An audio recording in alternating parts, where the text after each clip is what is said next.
อ้าวครับผมวันนี้อยากจะให้ท่านนะครับพูดถึงมุมมองของท่านครับกับเครื่องรางล้านนา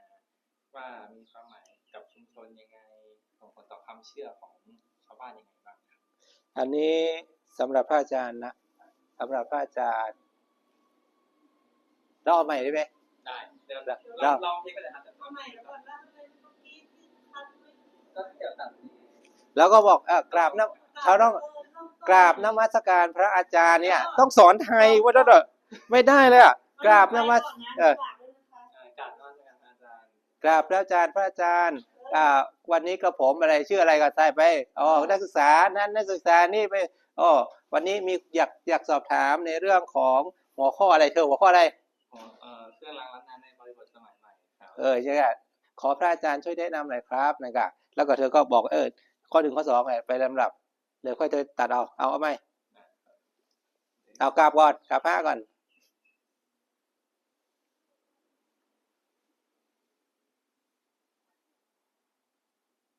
กราบนมัสการพระอาจารย์เบือชัยนะครับผมนายกิตติศักดิ์รัตยานะครับวันนี้เนี่ยจะมาสอบถามพระอาจารย์นะครับเรื่องเครื่องรางล้านนาในบริบทสมัยใหม่นะครับว่าท่านมีมุมมองต่อเครื่องรางล้านนาอย่างไรนะครับคำถามข้อแรกนะครับในมุมมองของพระอาจารย์นะครับเครื่องรางล้านนาหมายถึงอะไรครับมีความหมายความเชื่อยังไงต่อชุมชนในสมัยก่อนได้ขอเจริญพรนะวันนี้ก็นักศึกษาจากมหาลัยเชียงใหม่เนาะนั่งสะดวกเลยนั่งธรรมดาเนี่ยนั่งสะดวกถ้าเป็นคำถามต่างๆที่เราคุยกันเนาะเบื้องต้นเนี่ยพระอาจารย์ขอแนะนำก่อนพระอาจารย์ชื่อเต็มคือพระอาจารย์สุภชัยชยสุโภอันนี้เกี่ยวประจำอยู่ที่วัดสวนดอกก็ทำงานเกี่ยวกับร้านนาคดีก็ทำประจำและอีกส่วนหนึ่งก็นักศึกษาต่างๆที่มาเรื่องสัมภาษณ์เรื่องเอกสารโบราณบ้างความเชื่อบ้างก็มาประจำเนาะอันนี้ก็เธอก็เป็นส่วนหนึ่งเนาะในส่วนก่อนที่จะมาเข้าถึงเรื่องของมุมมองเรื่องเครื่องรางล้านนาเนี่ยเราลองคิดถึงอย่างหนึ่งว่าในเครื่องรางล้านนาเนี่ยเราจะก่อนที่จะเป็นเครื่องรางล้านนาเนี่ยความรู้องค์ความรู้เบื้องต้นน่ะน่าจะมีอยู่ประมาณ3อย่างที่จะประกอบในเครื่องรางล้านนาคือเราต้องมีความรู้ในเรื่องของความเชื่อเนาะความเชื่อความศรัทธาในเรื่องพุทธศาสนาเป็นเบื้องต้นแล้วก็ความเชื่อความศรัทธาเกี่ยวกับสิ่งแวดล้อมหรือว่าความเชื่อท้องถิ่นเนาะเป็นผีสางเทวดาหรือความเชื่อท้องถิ่นต่างๆก็จะมีอีกส่วนหนึ่งก็จะเป็นในเรื่องของการศึกษาในเรื่องของอักขระที่ใช้ในประกอบในเลขยันต์หรือคัมภีร์โบราณต่างๆซึ่งก็จะหนีไม่พ้นคือคัมภีร์ล้านนาคือภาษาใบลานต่างๆเป็นตำราต่างๆที่ถ่ายทอดจากครูบาอาจารย์ซึ่งในมุมมองของเครื่องรางล้านนาเนี่ยในปัจจุบันเนี่ยนะเครื่องรางล้านนาเนี่ยอาจจะเกี่ยวข้องทุกอย่างเนาะเช่นว่าที่เราเห็นได้ชัดเจนเลยเนาะชัดเจนเลยคือสิ่งที่เป็นวัสดุที่เกิดจากธรรมชาติอาจจะเช่นว่าเป็นคดเป็นแร่ธาตุต่างๆเป็นเขี้ยวช้างเขี้ยวหมูเขี้ยวเสือน่ะหรือว่าเป็นหนังสัตว์ต่างๆเนี่ยที่เขามาประกอบเนาะประกอบให้เกิดเป็นเครื่องรางต่างๆอีกส่วนหนึ่งก็จะเป็นในเรื่องของสิ่งที่เกิดขึ้นที่เราเห็นได้ชัดเจนที่สุดก็คือเอามนุษย์สร้างขึ้นเช่นว่าเป็นผ้ายันบ้างน่ะเป็นผ้ายันเป็นตะกุดบ้างถ้าล้านนาก็เรียกว่ายันนะยันต่างๆเป็นตะกุดเป็นแผ่นทองแดงทองเหลืองเป็นตะกั่วบ้างเป็นโลหะต่างๆบ้างเป็นทองคำบ้างหรือบางทีก็เป็นวัสดุที่เกิดจากธรรมชาติอื่นที่งาช้างเนี่ยทำเป็นแผ่นก็มีหรือบางทีก็เป็นผ้ายันหรืออีกบางส่วนเกิดจากการนำมาผสมผสานที่ว่าทำเป็นรูปลักษณะต่างๆเป็นทองเหลืองทองแดงเป็นรูปเป็นนางกวักบ้างนางกวักล้านนาก็มีนะเป็นรูปเสือเป็นรูปพระพุทธรูปบ้างรูปอินบ้างเนี่ยหรือบางทีเกิดจากการแกะสลักเนี่ยอันนี้ก็คือมันจะมาใช้ในวิถีชีวิตของในชุมชนในล้านนาในอดีตก็คือของเหล่านี้เนี่ยจะเกี่ยวข้องกับตามวัยของวัสดุตามวัยของบุคคลนะซึ่งนั้นเล็กๆก็จะมียันเนาะยันที่เกี่ยวข้องกับความเชื่อคือเครื่องรางก็จะเป็นยันตะกุดเล็กๆห้อยคอเด็กอย่างเงี้ยถ้าโตขึ้นเป็นหนุ่มสาวก็เป็นยันหนีบเนี่ยนะหรือว่ามีวัวธนูไปค้าไปขายนะหรือว่าบางทีก็พอมีตำแหน่งต่างๆหรือว่าความมั่นคงก็จะมีผ้ายันขงชะตาหรือมีดับประจำตัวเองก็ดับชะตาหรือว่าบางทีก็จะเป็นผ้ายัน ถุงเป้งเนาะเป็นถุงเป้งเอาไว้ใส่เครื่องรางมงคลต่างๆหรือว่าถ้าเจ็บไข้ได้ป่วยก็อาบน้ำมนต์ทำน้ำมนต์ก็คือประกอบกับพิธีกรรมเหล่านี้มันก็จะมีบทบาทในสังคมในชุมชนและสุดท้ายก็เสียชีวิตขณะที่เสียชีวิตก็จะเกิดพิธีกรรมต่างๆที่เกี่ยวข้องกับในผ้ายันเช่นนะเอาผ้ายันที่เขาห่อศพเป็นผ้าบางสกุลนะมาลงเป็นผ้ายันบ้างบางทีก็จะมีพวกไม้ที่เขาไปเผาศพก็มาทำเครื่องรางบางอย่างได้ที่เกี่ยวข้องกับวัสดุดังนั้นคือมันเกี่ยวข้องในวิถีชีวิตเกี่ยวข้องจริงๆคือเกี่ยวข้องตลอดนะตั้งแต่เกิดจนตายอันนี้คือที่มันเกี่ยวข้องนะแต่ในขณะเดียวกันบทบาทต่างๆเหล่านี้ที่เกิดขึ้นมันในอดีตเนาะแต่ในปัจจุบันอาจจะเปลี่ยนแปลงไปบ้างซึ่งหัวข้อที่ต่อมามันเกี่ยวข้องอย่างนี้แล้วซ้ายมันก็กลายเป็นข้อที่สองข้อที่สองที่เธอส่งมาให้อาจารย์เนาะอันนี้ก็จะเกี่ยวข้องกับความเชื่อเครื่องรางเกี่ยวข้องวิถีชีวิตพิธีกรรมมันก็เหมือนเดิมคือตั้งแต่เกิดจนตายมันก็จะเกี่ยวข้องที่ถ้าที่ผู้ใช้งานนะแต่ถ้าเราเอาพระอาจารย์นะพระอาจารย์ก็อยู่ในวิถีชีวิตลักษณะอย่างเงี้ยคืออย่างหนึ่งคือคนที่เข้าออกเนี่ยมันก็จะมีทั้งความเชื่อด้วยสมมติว่าไม่สบายอย่างเงี้ยรักษาไม่หายไปโรงพยาบาลรักษาไม่หายที่มาหาพระเอาพระหรือว่าไปหาป้าน้อยป้าหนานั่นเอาน้ำมนต์ไหมไปอาบน้ำมนต์ไหมเป็นความเชื่ออย่างหนึ่งแล้วก็สิ่งเหล่านี้ก็เสริมกำลังใจให้เขาแข็งแรงขึ้นเมื่อแข็งแรงปุ๊บโรคภัยไข้เจ็บต่างๆหรือความไม่สบายมันก็ขยับไปทีละนิดอะไรเธอถามสิครับแล้วพวกอักขระลวดลายครับมีความหมายในเชิงสัญลักษณ์ยังไงบ้างครับในส่วนของผ้ายันแล้วลักษณะอย่างเงี้ยเราถ้าเราคุยเรื่องของ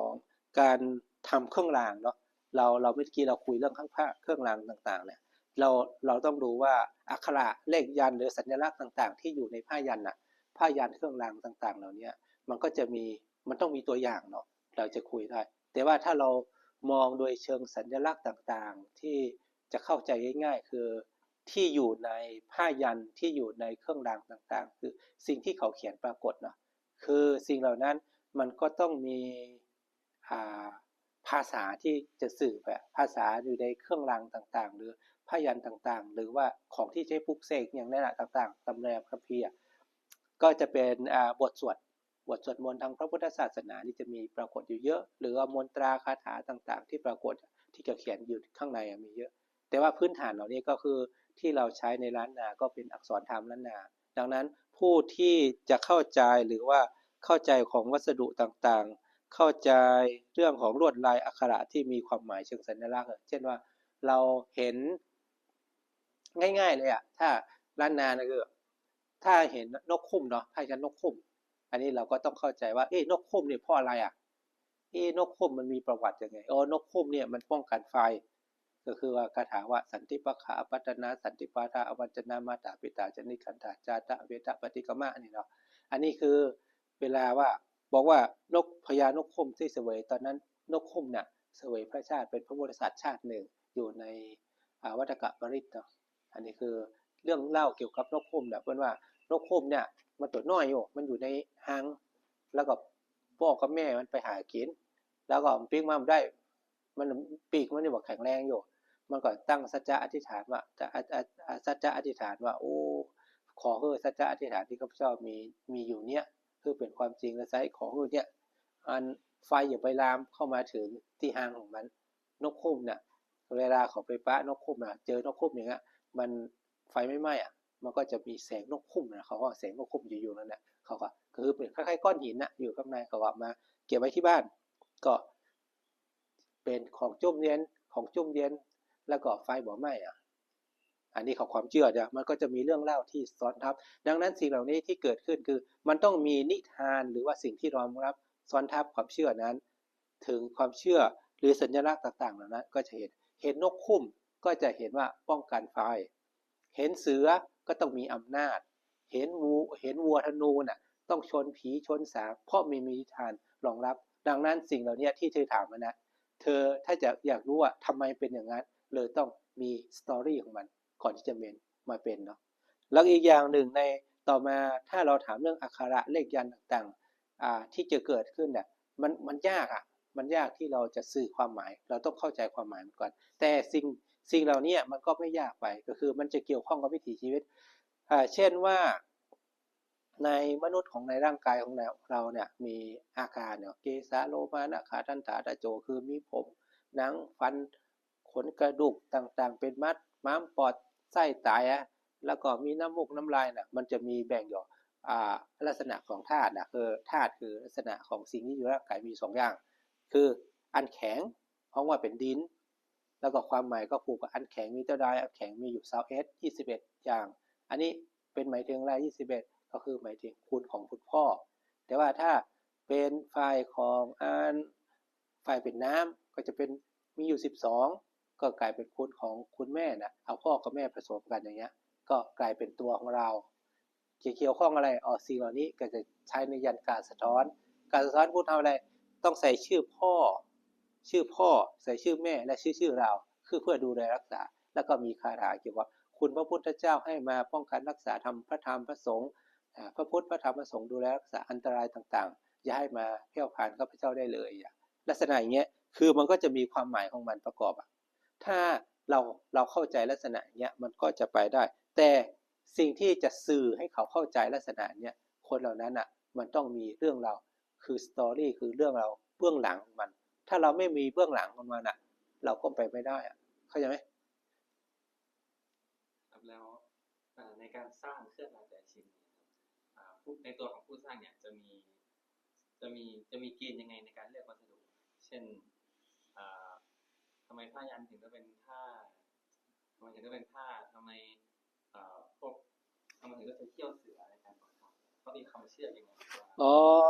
ถ้าลักษณะอย่างเงี้ยมันก็เกี่ยวข้องกับเรื่องเล่าเหมือนกันเนาะเป็นเรื่องเล่าแล้วก็ต้องประกอบด้วยสมมุติว่าเราจะบอกว่า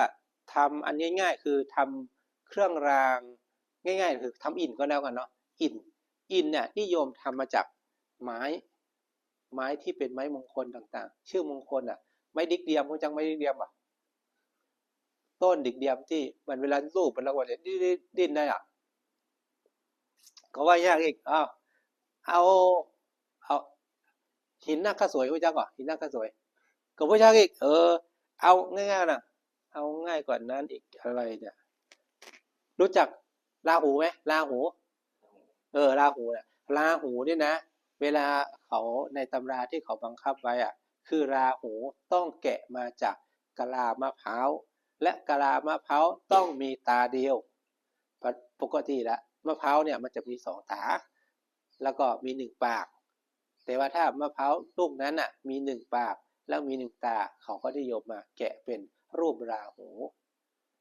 อันนี้คือตำราบังคับไว้ต้องทำอย่างนี้ถ้าไม่ทำอย่างนี้ได้ไหมไม่ได้เพราะว่าตำราเป็นว่ามันของเพจมันแจ้งของมันมันไม่ใช่ราหูกะลาหรอกกะลาเหมือนกันแต่ไม่ใช่กะลาตาเดียวเขาก็ไม่นิยมใช้ไงต่อมากะลาเนี่ย1กะลาที่เราแกะมา1อันประกอบด้วยเชิงช่างอะไรบ้างเรากลับไปวัสดุการกินและค่าเรื่องวัสดุต้องมีมะพร้าวเนาะมะพร้าวมันต้องหายากล่ะอันที่2หายากละอันที่3ต้องมีตาเดียวเนี่ยนะแล้วก็ต่อมาในมะพร้าวเนี่ยเมื่อทำเสร็จเรียบร้อยคนที่จะมาแกะต้องมีศิลปะใช่ไหมต้องมีเชิงช่างช่างแกะได้ละต่อมาช่างแกะเสร็จแล้วแกะเสร็จเรียบร้อยกว่ามันจะเป็นเข้มมะพร้าวแกะเป็นรูปแล้วต้องทำอะไรต่อต้องมาลงหางก็ช่างรักช่างหางช่างปิดทอง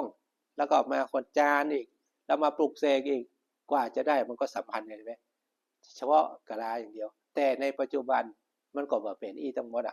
ถ้าในปัจจุบันนะแต่นี่คือในอดีตต่อมาในที่เล่ามาเนี่ยคือเราถ้ามาสืบก็กะลาของใครห้องที่มีชื่อเสียงให้เราเสิร์ชในอินเทอร์เน็ตเนาะกะลาครูบามนันตาต้องมั่นใต้กะลาครูบาอินวังเหนือเนี่ยหรือว่าครูบา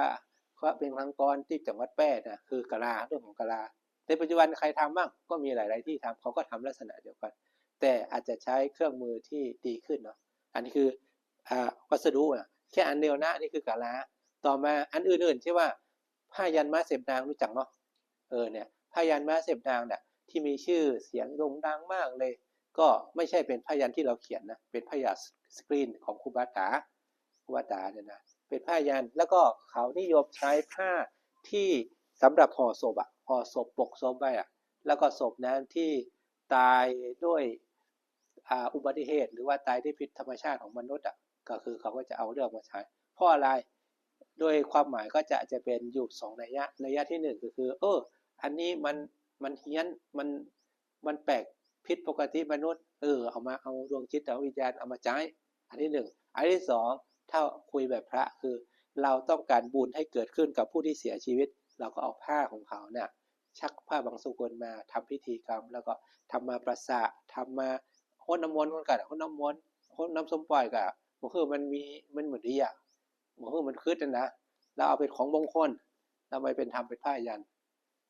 มาเสพยางหรือผ้ายันอื่นๆที่พยาธรเนี่ยต่อมาสิ่งที่ต้องทำเนี่ยมันเกี่ยวข้องอะไรเกี่ยวข้องกับพิธีกรรมและวิธีการที่ทำอันที่หนึ่งก็คือผู้ที่ทำอาจจะเป็นพระสงฆ์ก็ได้หรืออาจจะเป็นพวกน้อยพระหนานก็ได้หรือจะเป็นใครก็ได้ที่ร่ำเรียนวิชาลักษณะนี้มาก็ทำสืบทอดมันมาในขณะที่สืบทอดเขาก็ทำตามระเบียบเมื่อตามระเบียบปุ๊บมันก็ต้องทำจริงๆทำจริงๆมันก็จะได้ผลเกี่ยวข้องกับอันที่หนึ่งคือวัสดุอันที่สองคือความเชื่ออันที่สามคือจิตวิญญาณของมันละถ้าไม่มีจิตวิญญาณมันก็ทำไม่ได้เพราะมันเกิดจากจิตของสมาธิและแรงของครูบาอาจารย์ของว่าพิษณุครูบาอาจารย์เอามาใช้แล้วในส่วนของกระบวนการทำเครื่องรางประกอบด้วยขั้นตอนอะไรบ้างถ้าเราบอกเครื่องรางต่างๆทุกชนิดเลยนะถ้าหลับตาพระอาจารย์หลับตาน่าจะเป็น4ขั้นตอนอันที่หนึ่งคือขั้นตอนที่หนึ่งคือเราค้นหาวัสดุนั้นๆของที่เราต้องใช้มีอะไรบ้างสมมติเราทำผ้ายันนะของที่ใช้คือผ้าใช่ไหมอันที่สองคือหมึกนะผ้ากับหมึกหรือปากกาที่เราเขียนอันนี้ต้องค้นหาก่อนสมมติผ้าเนาะสมมติว่าอื่นๆทำกะลาหูก็ต้องหาอุปกรณ์ค้นหาก่อนสิ่งที่เราต้องใช้สิ่งที่เราต้องบันทึกมันเราทำอะไรบ้างอันที่สองคือช่างที่เราต้องเกี่ยวข้องกับมันอันที่สองเรามีอุปกรณ์อะไรไหมเราช่างคนช่วยเขียนคนช่วยวาดภาพคนช่วยแกะหรือคนช่วยปั้นคนที่สองคนที่สามเป็นใครคนที่สามนี่อาจารย์ละคนที่ลงยันปลุกเสกต่างๆอันที่สามก็ลงยันปลุกเสกเรียบร้อยเนาะปลุกเสกเรียบร้อยเกี่ยวข้องกับใครถ้าไม่ไปใช้ก็อยู่ที่เราใช่ไหมเธอบ้างใครบ้างที่เขามาบูชาไปเขาไปใช้พ่อค้าแม่ขายทหารตำรวจใครที่ต้องการเขาไปใช้มี4อย่างอันที่หนึ่งคัดด้วยอุปกรณ์อันที่สองก็ผู้ทำใช่ไหมผู้ผลิตผู้ช่วยทำไปผู้สุดท้ายอันที่สามก็เป็นอาจารย์คือตัวผู้ผลิตต้องมีอุปกรณ์ผู้ช่วยผลิตผู้ผลิตแล้วก็ผู้ใช้งานแต่หลักๆก็จะเหลือแค่3อย่างคืออันที่หนึ่งคือวัสดุผู้ผลิตผู้ใช้งานมี3อย่างหลักแต่ว่ามันก็ข้อย่อยไปแล้วก็ต่อมาลักษณะอย่างเงี้ยเราก็ต้องหาวันเวลาด้วยนะของเหล่านี้นะไม่ใช่ว่าอันนี้ต้องหาวันนี้อันนี้ต้องหาวันนี้บางทีมันต้องสมมติว่าผ้ายันต่างๆในล้านนานิยมปลุกเสกนิยมทำกันในวันปีใหม่หรือวันขึ้นปีใหม่ของเมืองคือวันพญาวันนิยมเอาวันพญาวันทำก็ปัจจุบันก็แต่ก่อนวันที่15ปัจจุบันก็16 เมษายนเนี่ยจะเป็นวันดีวันเสียเขาไม่ได้สนใจวันพญาวันดีที่สุดหรือบางทีอาจจะเอาเป็นวันอมฤตโยกหรือวันอันนั้นเป็นวันจยดิถีหรือบางอันเป็นวันนันตาดิถีคือมันประกอบกันหรือบางทีอาจจะเป็นเรื่องว่าพระจันทร์เต็มดวงนะพระจันทร์เต็มดวงหรือบางทีอาจจะเป็นตอนอันราหูกินกันจันทรุปราคามาทำอย่างเงี้ยต้องคัดเลือกด้วยและต่อมาลักษณะอย่างเงี้ยมันต้องต่อมาก็ต้องมีพิธีกรรมเนาะพิธีกรรมมีเหมือนเขาเธอเอานี่เนาะมีอย่างว่านี่อันนี้นะก็มีข้าวตอกดอกไม้เนี่ยสมมติว่าอันนี้คือเธอเอามายินเนาะคือมีข้าวตอกเนี่ยมีข้าวตอกเนี่ยมีดอกไม้มีเทียนคือของในนี้ของบูชาไม่ใช่ว่าของเนี่ยมาให้พระอาจารย์หรือมาให้คนที่เราต้องการของเหล่านี้แสดงถึงว่าสิ่งที่เราทำเราก็ตั้งใจคือตัวแทนของเราแล้วก็น้อมถวายคือน้อมบูชาคุณของครู รูบาอาจารย์ที่สืบต่อกันมาคือปรำปรามาเนี่ยเราดอกไม้เขาดอกไม้ทำไมต้องมีสี่อย่างอย่างเงี้ยสี่อย่างอย่างนี้เอาทำไมต้องมีสี่อย่างต้องเป็นคู่ด้วยอันนี้ก็อันที่หนึ่งนี่เขาตอกเหมือนปัญญาของเขาเนี่ยนะปัญญาที่มันแตกฉลาดแตกด้วยนะเขาตอกเลยทำจากต่างอย่างเขาตอกทำยังไงข้าวเปลือกแล้วก็เอาข้าวเปลือกมาคั่วแล้วก็มาแตกเนี่ยเป็นปัญญาของเราเนี่ยนี่ดอกไม้บูชาคือของงามอ่ะหลายที่หลายตั้งน่ะเอาเพาะกันเตียนเอาไว้ชี้เจาะตามปูโจเป็นแสงสว่างเนี่ยมืดปัญญาเป็นแสงสว่างอ่ะของเราเนี่ยของบูชาก็จะเน้นเอาเป็นในเรื่องของสิ่งที่สื่อถึงปัญญาของที่เราจะทำอันนี้นัยยะหนึ่งอีกนัยยะอื่นๆอาจจะหมายถึงสี่อันนี้ปุ้นนี้หมายถึงไผ่ปุ้นนี้หมายถึงไผ่ปุ้นนี้เมืองไทยมันก็จะมีความหมายลึกเข้าไปอีกแล้วแต่ครูบาอาจารย์แต่ละท่านแต่ว่าที่เอามาให้เนี่ยคืออันที่หนึ่งก็คือเราเคารพเนาะเอาความรู้ที่เราไปพิธีกรรมด้วย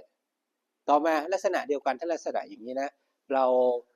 ไปหาที่อื่นไปหาเครื่องรางต่างเราจะบูชาพระบูชาเครื่องรางนะถ้าในครูบาอาจารย์ก็ต้องมีโกรยดอกไม้ไป1โกรยข้างในมีอะไรบ้างมีเทียน2เล่มดอกไม้ปุ่ม1แล้วก็ข้าวตอกใส่ในโกยดอกไม้เหมือนที่เอามานี่นะโกยดอกไม้แล้วก็อันนี้ขออาจารย์ครับขอ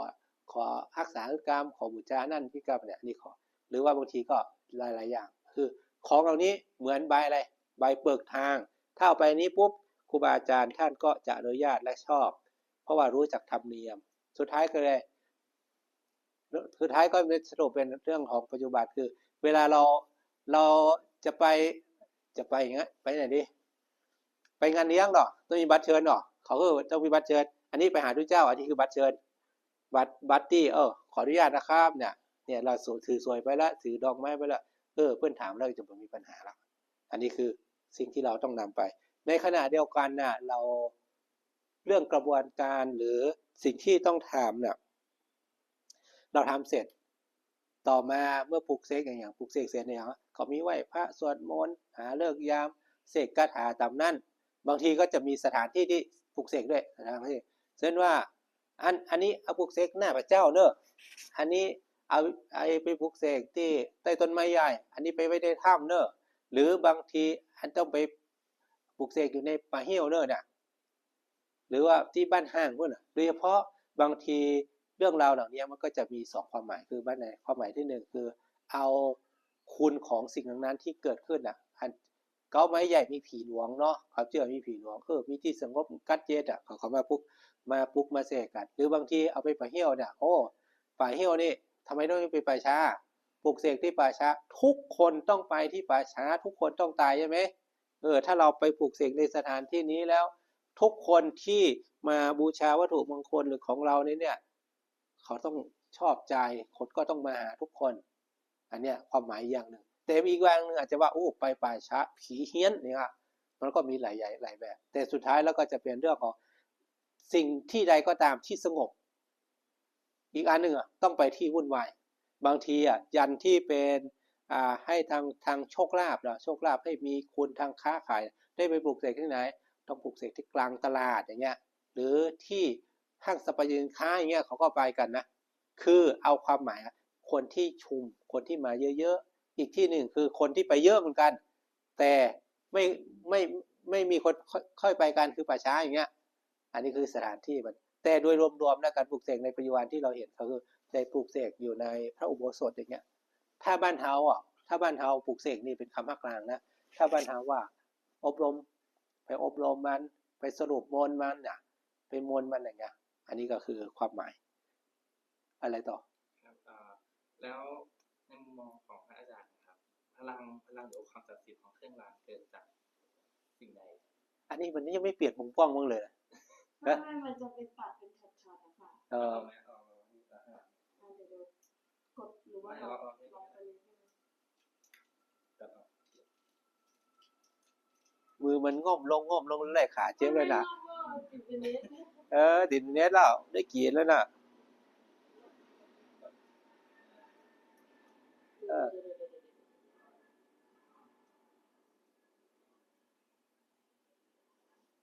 ต้องมีตัดต่อแล้วหาฟุตเทจดีๆนะฟุตเทจ เก็บมาเยอะมาก ก็เลยโอเคอีกขยับไปนิดนึงเดี๋ยวมันจะเข้าฟองพอดี ว่ามา ครับในมุมมองของพระอาจารย์นะครับพลังหรือว่าความศักดิ์สิทธิ์ของเครื่องรางเกิดจากสิ่งใด พลังงานต่างๆหรือความศักดิ์สิทธิ์ของเครื่องรางนะถ้ามันเกิดขึ้นเนาะถ้าจะแบ่งตามลักษณะที่พระอาจารย์ศึกษามาแล้วก็ลักษณะที่ความรู้ที่พระอาจารย์พอจะแนะนำได้น่าจะเป็นอยู่3อย่างอันที่1ความศักดิ์สิทธิ์เหล่านี้เกิดจากพิษณุครูบาอาจารย์คือครูบาอาจารย์ที่สืบทอดกันมาคือเราได้สิทธิ์ได้อนุญาตให้ทำก็ความสำเร็จก็มีอันที่1ละคือเราได้มีสิทธิ์ในการผลิตนะหรือว่าการถ่ายทอดนะอันที่1อันที่2พลังงานเกิดจากแรงตัวผู้ทำสมมติพระอาจารย์ทำเกิดจากคุณอะไรบ้างคุณศีลคุณธรรมคุณสัจจะคุณอธิษฐานนะคุณความดีที่เราทำนะบรรจุลงไปหรือว่าองค์ความรู้ที่มีคุณของสมาธิที่เกิดขึ้นจากเรานะก็อันที่2ส่วนอันที่3เกิดจากไหนเกิดจากผู้นำไปใช้เหมือนกับเรามีของใช้สักอย่างหนึ่งนะสมมติว่าเรามีอันนี้เป็นตะกรุดก็แล้วกันเนี่ยเราครูบาอาจารย์ทำดีครูบาอาจารย์สืบทอดมาดีเราอาจารย์ผู้ผลิตทำดีผู้ใช้ก็ต้องดีด้วยต้องรู้จักกุญแจที่จะเปิดคือเรามีของไปใช้ล่ะเราต้องทำยังไง1เราต้องมีข้อตอกดอกไม้ไปบูชามันอันที่1นะอันที่2เราต้องรู้จักคาถาหรือว่าวิธีใช้สมมติว่ายันตะกรุดอันเนี้ยยันหนีบนี่เนาะเอาไปไว้ที่ไหนมันพับเนาะตะกรุดพับเนาะยันหนีบต้องเอาชื่อของเขาใส่เนาะถ้าเป็นคือทำให้คนฮักคนหวงหรือว่าคือกล้าขายของเอาหนีบบ่เนาะหรือบางทียันหนีบไปกล้าไปขายเขาจะขายของอันนี้เอาไปทำน้ำมนต์แกล้งเนาะต้องรู้จักวิธีด้วยและต่อมาต้องฉลาดด้วยคนที่ทำนะอุปเทศมันนะหรือว่าเวลาใจน่ะมีกุลจะได้พ้องน่ะเขาต้องหูไม่ใช่ได้มาอันหนึ่งเขาบอกว่าใจเหมือนอะไรเรามีเนี่ยโทรศัพท์หนังง่ายๆโทรศัพท์เนาะคนเฒ่าใจโทรศัพท์มันก็ถอยโทรใช้ออกนะแต่เอาเป็นคนใหญ่แล้วเนาะเป็นนักศึกษาโหลดแอปนั้นมาใช้งานอัดเสียงก็ได้ถ่ายภาพก็ได้ตัดต่อก็ได้หรือทำอะไรก็ได้ดังนั้นเครื่องรางก็เหมือนกันเราต้องรู้จักวิธีใช้งานมันแต่บางคนที่ใช้งานนะบางคนฉลาดบางคนรู้จักวิธีพลิกแพลงมันก็ใช้งานได้นักแต่บางคนบ่รู้จักวิธีใช้มันก็ได้อย่างเดียวบางทีเยอะที่สุดนะคือในปัจจุบันคือรู้มีเครื่องรางของดีไปแล้วแต่ไม่ได้ไปใช้คือทำอะไรเอาไว้ที่บ้านไม่ได้พกติดตัวไม่ได้อธิษฐานไม่ได้ทำของมันไม่ได้ใช้งานมันเหมือนเรามีของดีเราไม่ได้ใช้งานมีเงินแต่ไม่ใช้ให้เกิดเงินมีเงินอยู่แต่เราไม่ไปใช้ไปจ่ายนะไปกินนะไปให้มันเกิดลูกเกิดหลานนะไม่ได้ทำอันนี้คือประมาณ3อย่างอันที่1คือเกิดจากการสืบทอดของครูบาอาจารย์อันที่2ก็เกิดจากตัวของผู้ทำอันที่3เกิดจากผู้ไปใช้ครับแล้วพวกเครื่องรางเนี่ยครับมีการเสื่อมพลังหรือหมดฤทธิ์ไหมเครื่องรางต่างๆหรือของที่ใช้เนี่ยการเสื่อมพลังและหมดฤทธิ์มีแต่บางอย่างก็ไม่มีแต่บางอย่างก็มีสมมุติว่าบางอย่างเขาอธิษฐานไว้แล้วครูบาอาจารย์บอกว่าใช้เครื่องรางอันนี้แล้วมีข้อห้ามมีอะไรบ้างเช่นว่าเอาตะกรุดอันนี้เนอะกินเหล้านะต้องห้ามพกตัวอยู่กับตัวห้ามกินเหล้าพกแล้วมันเสื่อมเพราะอย่างข้างในอาจจะมีคำอธิษฐานของครูบาอาจารย์ที่สืบทอดมาเป็นคำของพระพุทธเจ้าหรือเป็นเรื่องของศีลเนี่ยอยู่ข้างในเนี่ยกินเหล้าแล้วก็จะบอกขังหรือบางทีห้ามพกเข้าไปในห้องน้ำพกเข้าห้องน้ำก็ยันก็จะหายหรือบางทีมีแปลกๆด้วยนะยันเนี่ยห้ามเข้าไปในมุ้งห้ามเอาพกยันเนี่ยนะใส่ไว้เอาเข้าไปในมุ้งถ้าเข้าในมุ้งจะหายหรือบางทียันเนี่ยเวลาพกไปแล้วห้ามด่าถ้าด่าแล้วเขี้ยวจะแตกเนี่ยก็จะมีอันนี้คือข้อห้ามต่างๆคือมันจะมีข้อห้ามและข้อปฏิบัติของมันต่อมามีข้อห้ามเหรอต่อมาข้อปฏิบัติมาสมมติว่าได้ยันมาแล้วต้องมาสละสลงต้องอบรมเนาะคนถึงวันพระวันศีลหรือวันที่เขาบังคับไว้เราก็ต้องไหว้พระสวดมนต์แล้วก็เสกคาถาปลุกเสกมันด้วยหรือบางทีอาจจะมีข้ออื่นๆประกอบต้องใช้งานตลอดถ้าไม่ได้ใช้งานความขลังความศักดิ์สิทธิ์มันก็หายไปอย่างเงี้ยหรือบางทีก็ต้องเลี้ยงด้วยเครื่องรางเช่นว่างัวธนูนี่นะ เอาตั้งไว้ก็ตั้งอันน่ะแต่ว่าเราต้องตั้งโปรแกรมให้มันว่าเช่นว่าวัวหนูเนี่ยเขาจะเลี้ยงมันตอนไหนเอาอย่างเลี้ยงมีหญ้าแล้วก็มีหญ้าคาขมวดแถมมาเลี้ยงไว้เลี้ยงวันการหรือเลี้ยงวันพระวันศีลหรือว่าเดือนเปงหนาวก็เลี้ยงมันอันนี้ก็จะได้ก็คือถ้าไม่ทำอย่างนี้ความศักดิ์สิทธิ์มันก็จะลดน้อยลงแล้วก็หายไปในที่สุดเพราะว่าเราไม่ได้สม่ำเสมอก็เหมือนเดียวกันกับของที่เราใช้ประจำงานใช้ประจำเนาะมันก็เกิดคุณภาพถ้าเราเห็นคุณภาพมันเนาะสำเร็จผลแต่ว่าถ้าเราไม่ได้ใช้มันนะเราก็ไม่เห็นผลของมันนะอันนี้คือก็จะเป็นลักษณะนี้แต่บางอย่างเนี่ยต้องไม่ทำก็ได้ทำก็ได้ไม่ได้เสื่อมฤทธิ์ก็มีอันนี้จะเป็นคาถาที่ครูบาอาจารย์ท่านอธิษฐานไว้ดีแล้วเนาะของไม่เสื่อมก็จะมีว่าบางยันบางอย่างเนี่ยคือยันผีปันนะคือของเฉพาะตัวถ้าเราได้สิทธิ์มาแล้วก็ไปใช้ได้สมมติว่าสายเฉพาะสายของพระอาจารย์ไปเรียนคือยันกาบกล้วยของอุ้ยตันสุขสบายอยู่แต่ก่อนไม่อยู่เมืองฝางแต่นี้ก็อยู่ที่แม่แตงอันนี้ก็เป็นยันท่านว่าได้มาจากไหนได้มาจากไปไปคบทัพไปรบศึกรบกันมาแล้วก็ได้จากไรเอาไปตัดต้นกล้วยมาแล้วต้นกล้วยมันมีรูเป็นยึกเยือน่ะเป็นยึกเยือแล้วก็ดูว่าเป็นอะไรบ้างไม่ได้เป็นอะไรดูไปดูมากลายเป็นอะไรนะเป็นตัวหนังสือแล้วก็ไม่เป็นหนังสือของดีเขาไปยิง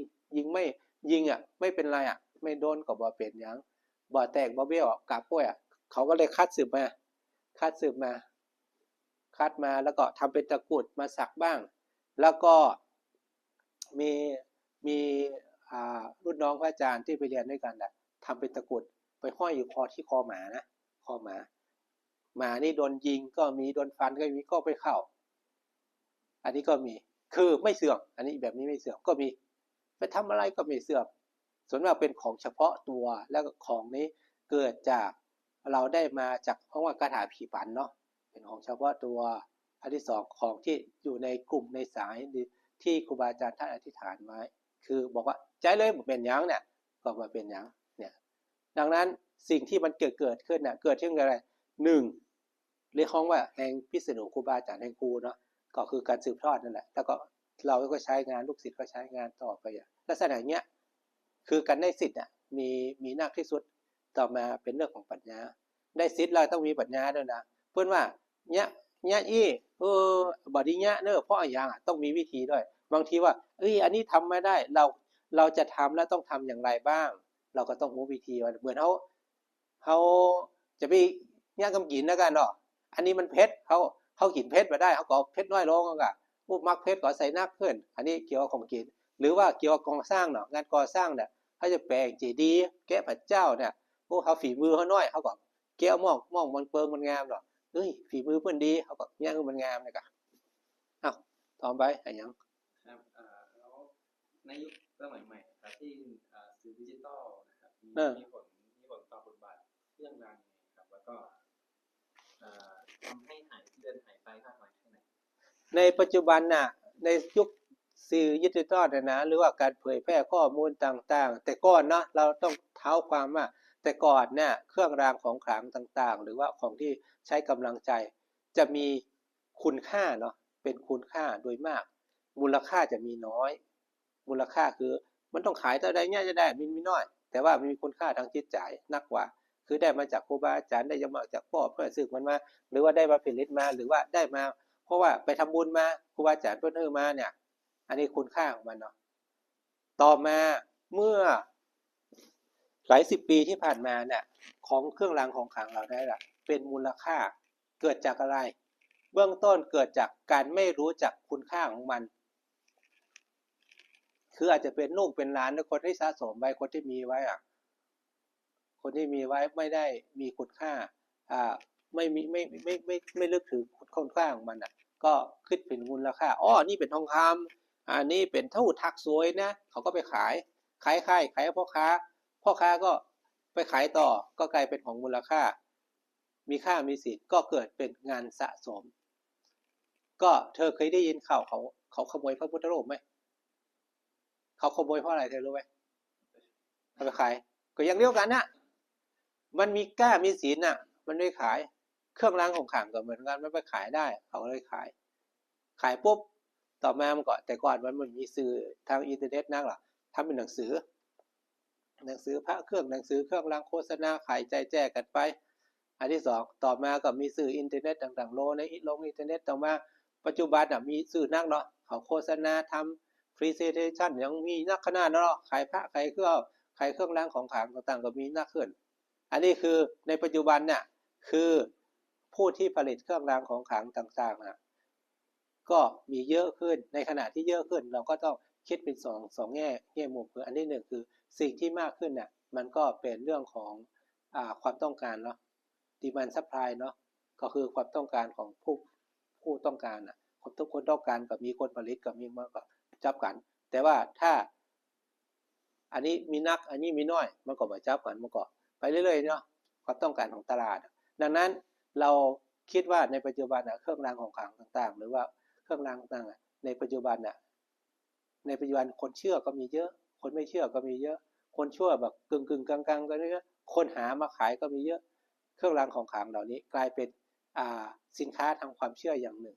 ซึ่งสินค้าทางความเชื่อนี้อาจจะไม่ได้ผลทั้งหมดแต่ก็เป็นผลทางเศรษฐกิจซึ่งถ้าไม่มีสิ่งเหล่านี้เศรษฐกิจก็ไม่ได้หมุนเวียนเราก็ต้องคิดหลายๆแง่มุมว่าดังนั้นเครื่องรางของขลังต่างๆแล้วเราต้องมีมุมมองว่ามันเป็นมุมมองในด้านไหนด้านความเชื่อไหมคุณเอาความเชื่อกับคุณเอาความเชื่อไปเอาความเชื่อเป็นอย่างนี้นะอันนี้เป็นเรื่องของงานศิลปะที่พัฒนานะอันนี้เป็นอาชีพนะสมมติว่าตั้งลำพูนนะลำพูนเคยเห็นพระคนเท่าๆกดพระเนาะกดพระขายองค์ละบาทต้อง2 บาทต้องนะเผาไพ่พอกบางทีเอาทำอะไรปั้นพระขายแกะพระพุทธรูปขายถ้าเราคิดว่าทำไมแกะเยอะแยะจังเลยแกะก็บอกงามถ้าเราคิดเป็นเงินเชิงช่างนะเป็นงานศิลปะที่เขาสืบทอดมาเป็นศิลปะนะเป็นวัฒนธรรมเป็นประเพณีที่ปัญญาผู้โคตรพระนักๆเนี่ยเอาไปยังไงวันดีคืนนี้เขามาแปลงธาตุเนาะแปลงเจดีย์เขาก็ไปซื้อมาแล้วทำพิธีแล้วก็บรรจุไว้เพื่อพระพุทธศาสนาอันนี้เรื่องผ่านไปแล้วต่อมาเป็นงานที่มันนักกว่านั้นคือทำอะไรเอาไปขายอันนี้ตั้งใจขายเลยทำสวยงามเลยเหมือนกับช่างที่เขาทำพระพุทธรูปทองคำก็หล่อเงินก็ต้องทำสวยถ้าไม่สวยเขาไม่ได้ขายอย่างเงี้ยแต่ขนาดคนใครไปซื้อใครบูชาพวกพ่อค้าเศรษฐีวันนี้ก็ไปซื้อไปขายกันหรือไปบูชากันอันนี้ก็ไปเกี่ยวข้องลักษณะนี้ในขณะเดียวกันสิ่งที่มันเกิดขึ้นเนี่ยในปัจจุบันเนี่ยเราก็ต้องรู้ว่าใครมองยังไงถ้าเรามองมุมเดียวมันก็ได้แค่มุมเดียวถ้าเรามองหลายมุมก็ได้หลายมุมแต่ว่าถ้าเรามองทำเรื่องความงมงายนะก็ได้เรื่องของความงมงายดังนั้นถ้าเรามองปุ๊บเราก็มองเป็นกลางอันนี้มันเชื่อนักลงไปเนาะแบบนี้นะเป็นเรื่องของเขาบ่ได้ความสมบูรณ์ทางจิตใจเขาบ่ได้เขามีเครื่องรางมีอย่างนี้ทำให้ความสมบูรณ์ทางจิตใจเขาเพิ่มซึ่งว่าเขากล้าขายเนาะกล้าขายอย่างบัดดีสักอย่างเขาก็ได้ทำไงปู่จานางควักมาทั้งองค์เนาะ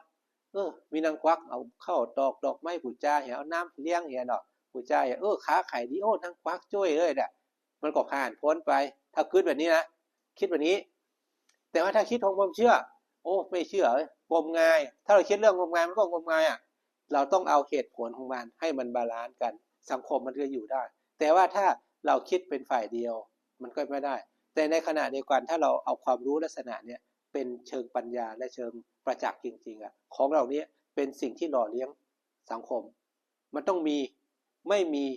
สังคมนั้นมันอยู่ไม่ได้ยกเว้นเราสร้างสังคมใหม่สมมติเราเหมือนพวกเธอบ่เชื่อ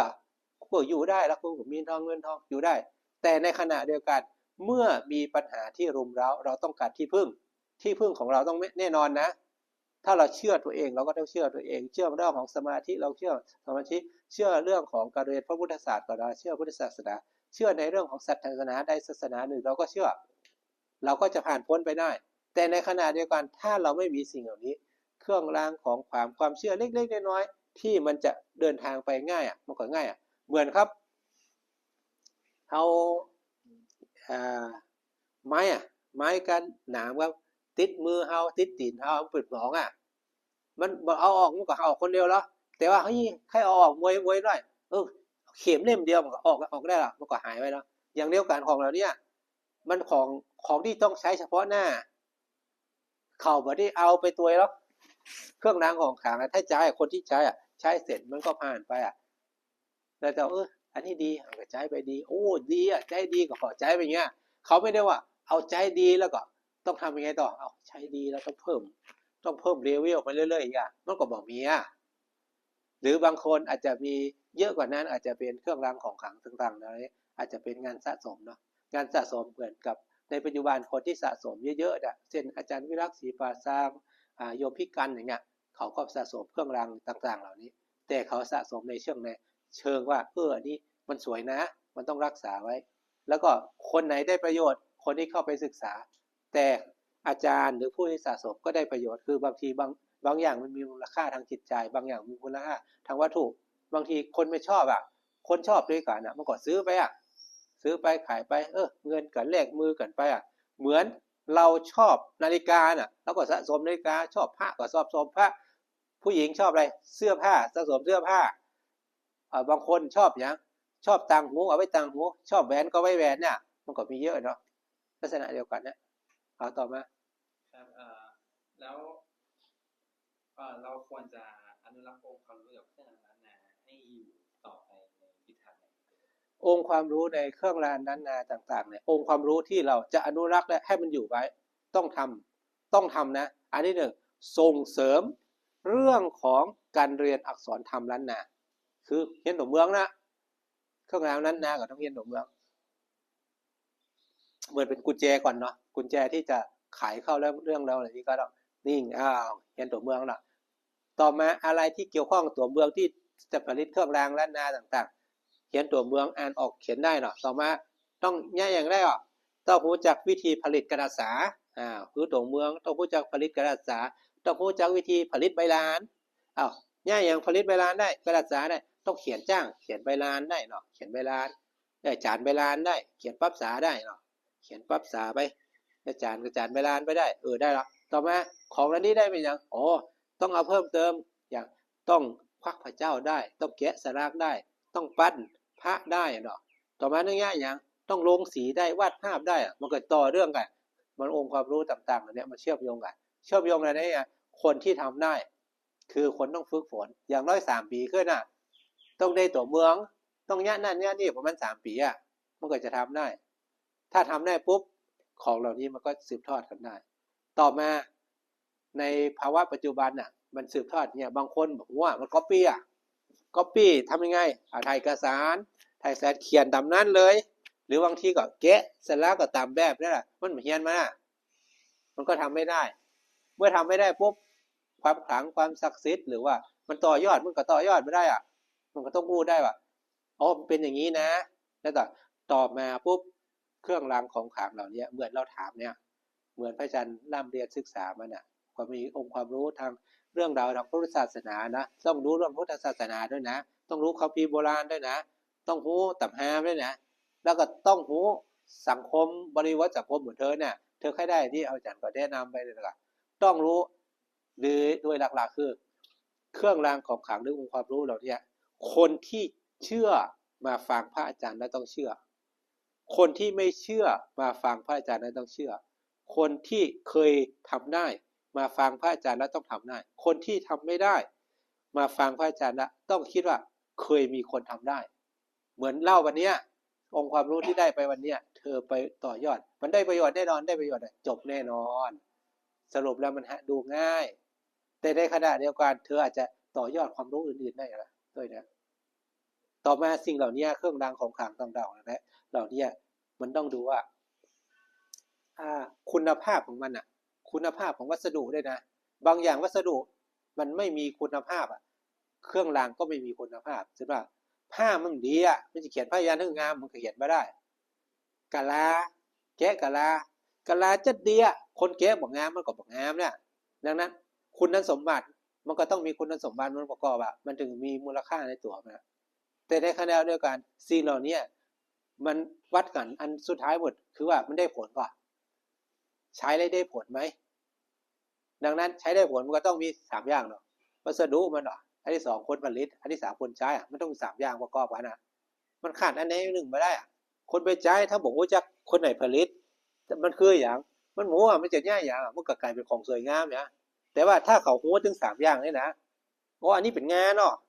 อาจารย์เป็นเนี้ยเขาไปใช้น่ะหัวมันก็เพิ่มเติมเหมือนกับเราบางคนเราไปกินข้าวเนี่ยเราไม่ต้องรู้ว่าข้าวมันผลิตที่ไหนข้าวอะไรเราก็กินอิ่มนะแต่ในขณะเดียวกันถ้ารู้ว่าผลิตที่นี่เนาะแม่ครัวที่กินเขาไม่กินมันมีเรื่องเล่ามันล้ำเนาะเหมือนเขาโฆษณาผักนี้มาจากนี่ไหนนี่เชฟคนนี้ทำเราไปกินเราอร่อยแต่ในขณะไปกินหมูกระทะกินหม้ออิ่มละล้ำหมูว่าที่ไหนกินหม้ออิ่มเครื่องรางก็เหมือนกันบางคนเสพเพราะว่ามันงามเสพเพราะว่าความเชื่อแบบฉาบฉวยเขาโฆษณาดีก็ไปเอาแล้วก็มันไปได้แต่ว่าถ้าได้ถึง3อย่างมันก็จะดีอย่างต่ออันนี้คำถามสุดท้ายอันนี้หลายคนอยากรู้ครับว่า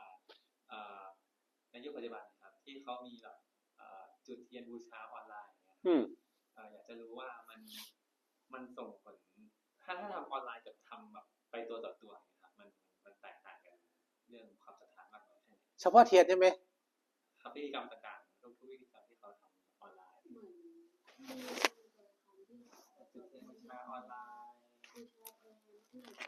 ปากแก้บนสิ่งเหล่านี้เนี่ยถ้าเราคิดว่าเราตั้งใจทำแล้วเนาะตั้งใจทำใจของเราทำแม้เราไม่ได้ทำเองมันก็ได้ผลแต่ในขณะเดียวกันสิ่งเหล่านี้มันตอบสนองกิเลสของเราใครขี้เกียจคนที่มันไปขี้เกียจคนที่อยากได้แต่มันขี้เกียจไปมันก็ใช้วิธีลัดก็เหมือนพระอาจารย์บอกไม่ได้เกี่ยมันใช้วิธีลัดแต่ในขณะเดียวกันสิ่งเหล่านี้มันเกิดขึ้นเพราะอะไรรู้ไหมสิ่งเหล่านี้ก่อนโควิดเธอเคยเห็นไหมก่อนโควิดที่จะเกิดขึ้นสิ่งเหล่านี้จะไม่มีก่อนโควิดมันเกิดขึ้นช่วงโควิดการความต้องการที่แรงความศรัทธายังมีเหมือนเดิมแต่ว่าเขาไปไม่ได้โดยเฉพาะจุดเทียนนี่นะจุดเทียนอย่างเงี้ยจุดเทียนเนี่ยเขาตั้งใจทำแต่ก็ไปไม่ได้บางคนก็อยู่ต่างประเทศบางคนก็มาไม่ได้เขาอยากได้อะไรขออาจารย์ทำให้หน่อยไหม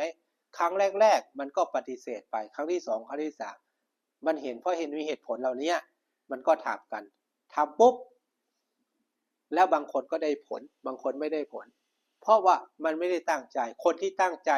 เทียนที่เราบูชาโดยเฉพาะเทียนบูชาเนี่ยนะบางคนก็ไม่ต้องจุดเองมันก็ได้ผลครูบาอาจารย์จุดให้เพราะเขามีใจน้อมไปแล้ว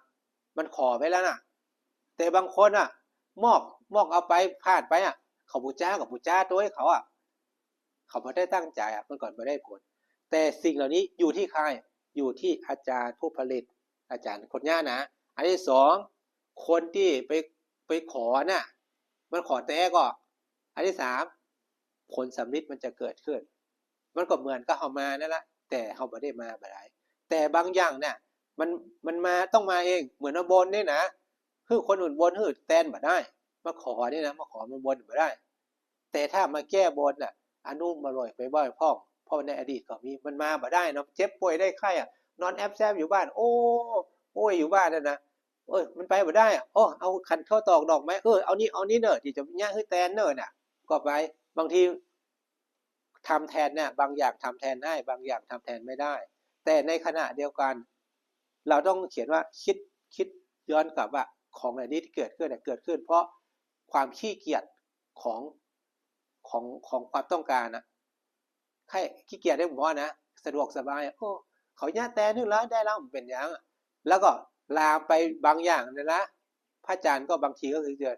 อาจารย์ขอทำบุญตักบาตรเนอะสั่งแก๊ปไปแล้วอาจารย์ปั่นปอนออนไลน์กรรมเนอะ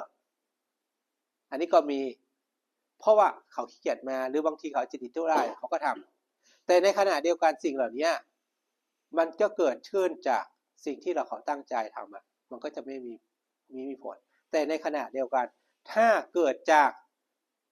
การที่ทำเหล่านี้เกิดจากแรงของธุรกิจถึงว่ารับจ้างเนาะรับจ้างเป็นกิจลักษณะ รับจ้างตักบาตรออนไลน์รับจ้างโบนรับจ้างแก้โบนรับจ้างจุดเทียนเนี่ยนะในหน้าเนี่ยเหมือนในหน้าเธอโอ้มีเพื่อนหลายคนไปไม่ได้เดี๋ยวเอามาเดี๋ยวเอาไปให้อาจารย์ทำให้อันนี้คนที่เขาอยากได้น่ะความต้องการเขาสำเร็จละแต่สิ่งที่มันไม่สำเร็จคือตัวเธอมีความโลภเขาที่เอามาเป็นความโลภแต่ว่าเขาจะขอกรรมแล้วไปเนี่ยเขาไปไม่ได้ขอกรรมน่ะไม่เป็นไรลักษณะที่เรามองมุมมองในปัจจุบันคือจุดเทียนออนไลน์ทำอะไรออนไลน์ต่างๆเนี่ยถ้ามีความตั้งใจจริงๆทำจริงๆผู้ต้องการก็ทำจริงผู้ทำให้ก็ทำจริงแล้วก็สวดก็สวดจริงทำก็ทำจริงผลของมันก็เหมือนเดิมในอดีตก็เพราะมันความเปลี่ยนแปลงในปัจจุบันนั้นเปลี่ยนแปลงไว้เนาะอันนี้ก็ไปได้อารมณ์มาเลยก็ได้แต่บางอย่างมันก็ควรมาด้วยตัวเองสมมติว่าดูดวงออนไลน์ก็มีเนาะหรือบางทีบูชาเครื่องรางของขลังออนไลน์ก็มีเนี่ยพระอาจารย์ก็เคยเจอเยอะแยะเลยสิ่งเหล่านี้สำคัญอยู่ที่ว่าเขาต้องการอะไรอย่างอะถ้าเขามีเจตนาความต้องการที่ดีมาแล้วมันก็ไปดีแต่ว่าถ้าความปรารถนามันต้องการบ่ดีมันก็ต้องบ่ดีอยู่แล้วดังนั้นสิ่งเหล่านี้ที่เกิดขึ้นก็เราก็สรุปได้ว่าเครื่องรางของขลังทั้งหมดเนี่ยนะตอบสนองกิเลสของมนุษย์ต้องการความปลอดภัยในชีวิตต้องการให้คนรักมีเงินมีทองต้องการให้คนรักยิ่งขึ้นไปมีความโลภเกิดขึ้นต่อมาเมื่อมีความโลภเกิดขึ้นก็ต้องทะเลาะเบาะแว้งก็ต้องการเครื่องป้องกันภัยที่ไม่ใช่ว่าความปลอดภัยเป็นเครื่องมือป้องกันภัยดังนั้นมันก็จะเป็น4อย่างดังนั้นเครื่องรางของขลังต่างๆมันตอบสนองมนุษย์ของเราก็ต้องมี4อย่างเหมือนเดิม4อย่างเหมือนเดิมทั้งหมดได้4อย่างแต่ในขณะ4อย่างเราจะเล่าเรื่องอย่างไรให้มันเกี่ยวข้องกับวิถีชีวิตก็คือตั้งแต่เกิดจนตายมันใจหมดมันใจช่วงไหนไม่ใช่ทุกคนได้ใจสมมติว่าอันนี้บอกสบายเคยไม่สบายแม่ไปจุดเทียนให้คุณพี่เราไปจุดเองไหมเพราะอะไรเพราะแม่เราเชื่ออย่างนั้นแม่เราสบายใจเราอาจจะไม่สบายใจมันไม่ได้ผลหรอกแต่ต่อมาโอ้มันหายเลยนะลูกเขาหายกินยากินยามันหายแม่สบายใจดังนั้นสิ่งเหล่านี้ที่เราคิดเราต้องคิดกว้างๆเราไม่ได้คิดส่วนตัวเราไม่ต้องปฏิเสธมันทันใดปฏิเสธเราต้องดูว่าบริบทสังคมพ่อแม่เราเชื่ออย่างนี้สังคมเชื่ออย่างนี้มันเป็นสิ่งที่หล่อเลี้ยงสังคมแต่ขณะเดียวกันเราต้องมีปัญญาเหมือนข้อตอกดอกไม้เอามาบูชาพระเจ้าแหละบูชาพระเจ้าอาจารย์ที่บอกความรู้เนี่ยต้องมีปัญญาหูจ้างหันเหตุเห็นผลมันสิ่งที่ไม่สวยงามถ้าเราดูว่ามันมีเหตุของมันสมมติว่าง่ายๆเคยเห็นคนทิ้งขยะไปเลยเขาขี้เกียจเราก็มันบ่งามเราก็ทิ้งขว้างมันก็จบแล้วแต่ในคณะเดียวกันถ้าเกิดว่ามันบ่งามเขาก็ด่าไปว่ามันบ่งามเหมือนเก่าสุดท้ายนี่สายของสำคัญที่สุดเราคิดยังไงอย่างนี้เราเป็นนักศึกษาทำยังไงให้จบเรียนยังไงเรียบเรียงให้มันได้ถ้ามั่วมันไม่จบหรอกต้องเรียบเรียงให้ได้สิ่งสำคัญในที่พระอาจารย์แนะนำคือสิ่งที่เอาอู้ไปเลยเนาะเนี่ยจะได้ก็ได้คือมันอู้ไปเนี่ยคือกับภาพที่เขาไปใส่ละมันเข้ากันแล้วก็เอามาไม่ต้องเอา2คนนี้ดูให้คนที่ไม่อยู่กับเธอที่ไม่มีความรู้เนี่ยดูแล้วก็ถามเหมือนถามพระอาจารย์นะถ้าเขาคุยเหมือนพระอาจารย์เล็กน้อยน่ะ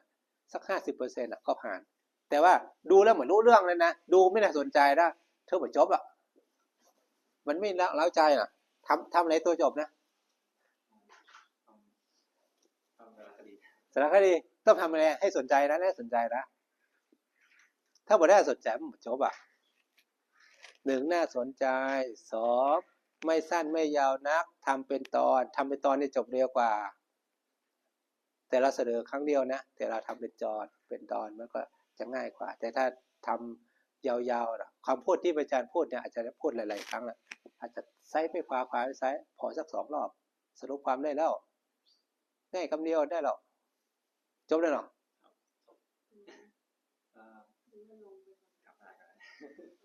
ต่อไป